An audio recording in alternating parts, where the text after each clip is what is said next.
you're in the health business, you're in the beauty business, and I want to know, how did you get started? Like when what did you do when you first arrived in America, and how did you transition over to being in the business that you're in, and what type of certifications do you have to have? And tell me a little bit about that. So when I arrived, I worked a little bit as a model, only a little bit, tiny little bit. And then I worked at a spa in Las Vegas. So for me, those jobs were very helpful to get used to the language. I was very scared to take the phone. Whenever the phone would ring, I didn't know how would I understand what the person on the other end of the line would say. But as soon as I adapted a little bit better, I went to nursing school, and I worked in the emergency room in Las Vegas for 5 years, and that was a very exciting career. Yeah, straight off the nursing school. And then I've always struggled with acne-prone skin. To me, solving this conundrum was like a mission that I was on. And once I solved it for myself, I kind of got interested in the whole aesthetic medicine, because when you deal with lasers and peels and all kinds of microneedling treatments, inevitably you're going to be exposed to other aesthetic treatments that, you know, maybe erase wrinkles, maybe enhance some other aspects of appearance. So I was lucky enough to be introduced to this, and after 5 years, I switched to aesthetics.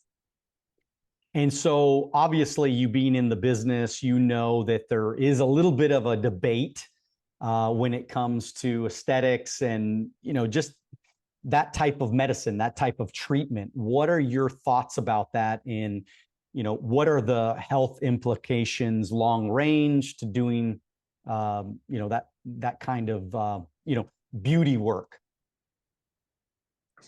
So my philosophy on that is, you have to be very careful not to go too far with it. So to me, overdone anything is against my beliefs, against my philosophy. So I believe that aesthetic medicine should only help to enhance beauty a little bit. It should boost your confidence a little bit, maybe help you age a little bit more gracefully, but it shouldn't be changing your whole, appearance, your whole face. Maybe certain things people want to do, and I understand, but I'm not a surgeon. I don't offer rhinoplasty. I can only maybe lift up the tip of the nose a little bit, maybe make lips a little bigger, but I think it boosts girls' confidence, and I have a lot of male clients too. And aesthetic medicine can be different things, like, for example, tension headache, right? We know we can treat it with BOTOX. There is, if you have masseter, like if you clench your teeth too much and you have this muscle that's too strong, sometimes that can also cause headache. So it spreads into more useful, functional kind of medicine, plus a little bit of aesthetics, like how you appear. But ultimately, it's up to every person how they want to look. Everybody can decide their style, their hair color, what color nails they're gonna have, So the wrinkles and the way your teeth and smile look, it's up to everybody, like each person, each individual. Yeah, I think, so, oh, go ahead. Oh no, I was just saying that it's nice to have it there, but whether you want it or not, you can always decide. It's nice to have options. For sure. And I mean, how do you handle, though, obviously there's haters, there's criticizers, there's people that say, oh, people are going way too far. Some of these women look like just a big piece of plastic, and they almost don't even look real, some of these women. And how do you, how do you deal with some of that, those people criticizing or hating on, doing stuff like that? I think part of my job is dealing with body dysmorphia. There are a lot of, you know, I want to say it's mental health. It's when you're uncomfortable with the way your life goes, when you're uncomfortable with the way you look. Maybe some people went through bullying, maybe they weren't accepted by their parents. So all of that percolates to the desire, like to change yourself. So you kind of have to be a therapist in my position to highlight the beauty in people, because I believe that people are beautiful in general. And when somebody comes to me and they say, oh, I have this wrinkle and I have that wrinkle, and some of the most beautiful girls call themselves names. I have models, they're absolutely impeccable. They're like Barbie dolls in real life. And then they sit down in my chair and they use bad words towards themselves, like I'm ugly, I am horrible, this is disgusting. And I have to stop them. I have to say, I cannot do anything for you unless you change this perception on the inside.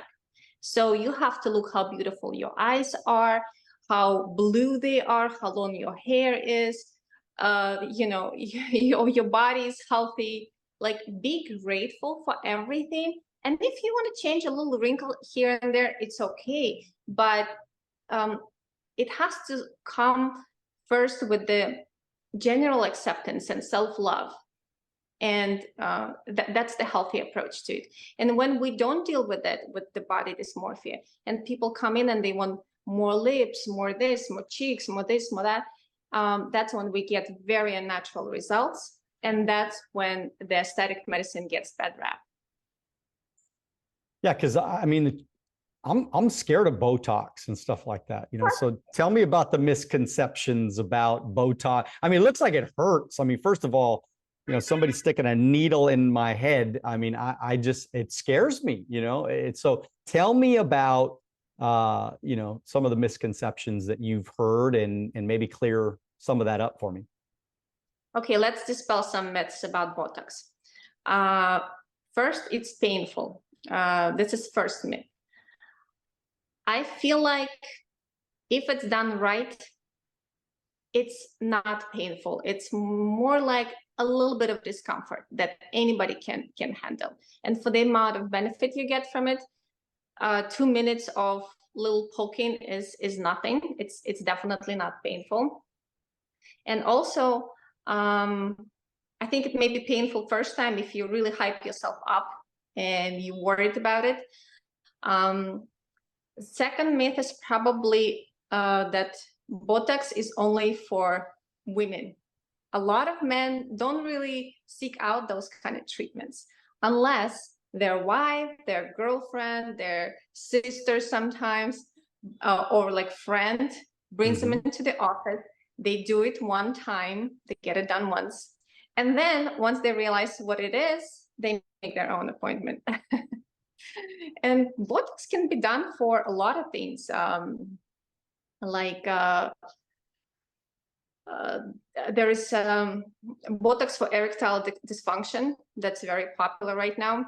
Wait. What? Wait. Say that again. I've never heard of that. What are you talking about? What is it? So it pretty much relaxes. It improves the blood flow. Wait, but so you're saying you're going to take a needle down there, and you're going to? I didn't say that. I didn't say that. Right, so you would have to look for a provider that offers that. Okay. I don't offer it right now. So okay. All right. Okay. But they do that though. You're saying they do that. Some at different places, they'll actually stick the needle down there, and that will help with dysfunction. With the size, yes, with the size and the erection. Yes, there's a lot of. See how beneficial it can be. Not only headache, not only tension in your jawline, but ED is one of the other indications for Botox. It's a very versatile drug, very versatile product that So can what be is used in for a it lot of though? things. A lot of What is Botox? Like what's inside of this? What is it? So it's a purified protein. The molecule for each brand is the same. It's a tiny little molecule that pretty much stops the signal from your brain into the muscle. So when you want to frown, when you want to contract certain muscle, your brain has to send the signal to the muscle, right? But it stops the receptor for acetylcholine that delivers that message. So that messenger is lost in the process. So for 3 months after the procedure, you cannot contract certain muscle. What happens on your face, just because the skin lies right on top of the muscle, if you don't contract the muscle all the time, the skin starts to heal itself and build collagen in the wrinkles. So that's the mechanism of action. So it's actually preventative. If you stop the muscle movement for a little bit here and there, your wrinkles don't get as deep.